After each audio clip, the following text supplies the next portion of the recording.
Alright, all you video gamers, welcome to yet another Hot Wheels Explosive Street Fight Action Edition of the DJ Smokey's True Video Game Stories. And with a title like that, we decided to wrap up the year with a video game none other than Grand Theft Auto, the Ballad of Gay Tony.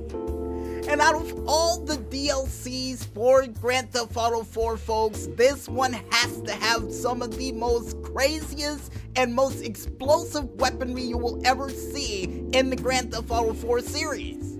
But to further elaborate on that, I think it's time for us to get ready, get some armaments, and get prepared to defend what's ours or what we're about to take from others as we get ready to paint the picture. Oh no. Oh no. I comes out of the hospital after being in the hospital for 2 months and the first thing you tell me is hello nose? Oh nose. Every time with this guy Bonnie. It's oh nose. Not to mention, you owe me one after I survived those demons or whatever the hell that disco dipstick set loose over there. You know what? You're right. I'm surprised to see that you're up and standing. I'm glad that you're okay. But we're in the middle of something right now. We're about to tell a story for Grand Theft Auto, the Ballad of Gay Tony. Oh, so you about to tell one of the stories for one of them games you talk about for Gay Tony.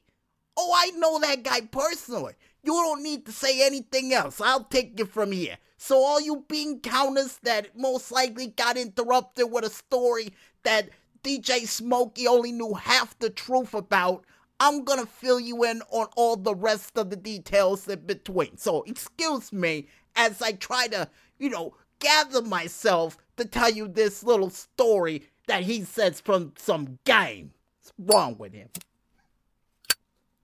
Okay, folks, this happened about a good, 3 months ago, Bonnie? Yeah, just about 3 months ago. We were making our way down to Algonquin. Yeah, I know, terrible part of town. Every time we go there, something bad happens. One time we went down there, Vigilante shows up, starts shooting rockets, blew up my friend's car and his house, still owes me money, but we don't talk about that. Then there was the incident at the bowling alley, then even the incident at the bar. Every time we go to Algonquin, something bad happens. This is no different. We went in there. We went down to the gas station. We needed to fuel up. We see our cousin over there in the corner, Ricky. He called himself Pretty Ricky at one point, but the guy was so ugly, he wasn't pretty. It was an ironic name, so we never called him that. So he was over there waiting, about to do some, business over in the corner. We didn't know, we didn't see anything, we don't know anything. Was about to do some business. Next thing we know, this guy, Luis, I don't know who he is. I think he was a hired gun or some protection goon from, I guess, Tony? Gay Tony, as they called him on the streets. He was going over there with 2 other guys named Armando and Hermione, or what was their names again, Bonnie? Oh, Armando and Enrique. Kind of names are those? Whatever. Anyway, they were down there on the street. The deal or whatever sort of transaction was just about to go down. Next thing we know, we see these lunatics roll up in a black Cavalier. Ugliest car I've ever seen. You should have gotten a muscle car, by the way, boys.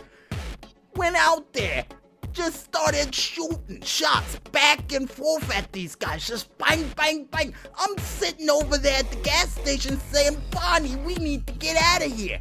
They're gonna shoot the tanks. We're gonna die over here. So I, with my great wisdom, while cars were just speeding down the street, I was dodging them left and right. I felt like I was some form of movie star. I was dodging cars left and right. Bonnie playing traffic guard over there in the corner, telling the cars all to stop as they make their way across the street. We went and ran across the street to get a bird's eye view of all this. My God, cars all on fire. Every last one of them. all on fire across the street next to the gas station, and I said, "Hey, Barney, did you remember to bring the car?"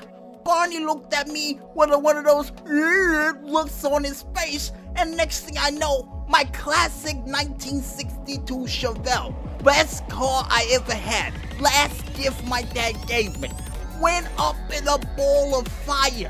Everything on that side of the block went up in smoke. Trucks, cars, everything just exploded. Boom, boom, boom. It was like the 4th of July over there. Cars just spinning out left and right. I'm sitting there trying to get Barney out of the middle of the street, who was trying to play kindergarten traffic guard over there. And I told him, "Get down, stupid, you're gonna get us killed." And if any of you bean counters out there wondering how in the world that one guy was able to take out some of the roughest gangsters I've ever seen in my life, these guys had weapons to the T, with AA-12 shotguns with these special rounds in it that exploded every time they shot. These guys were packing some serious heat.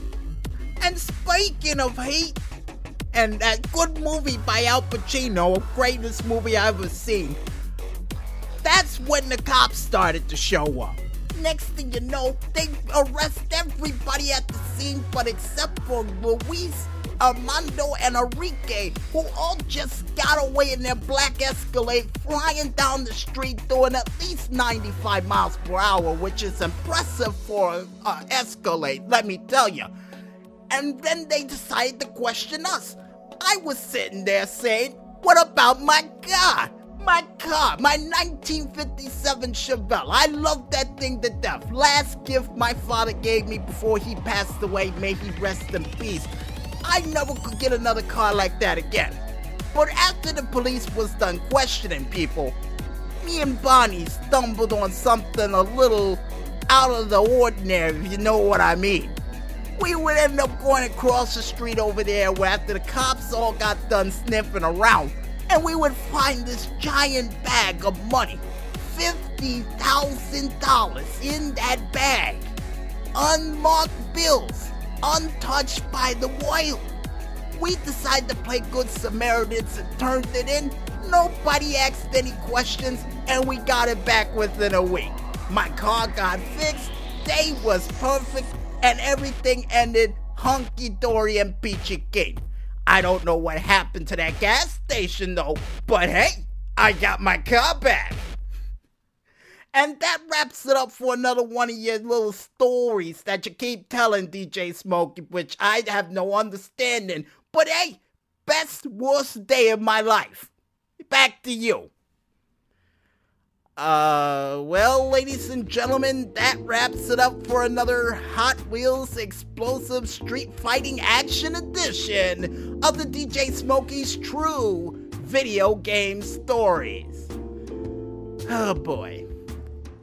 And with that, we'll be back with more right after this. So stay tuned.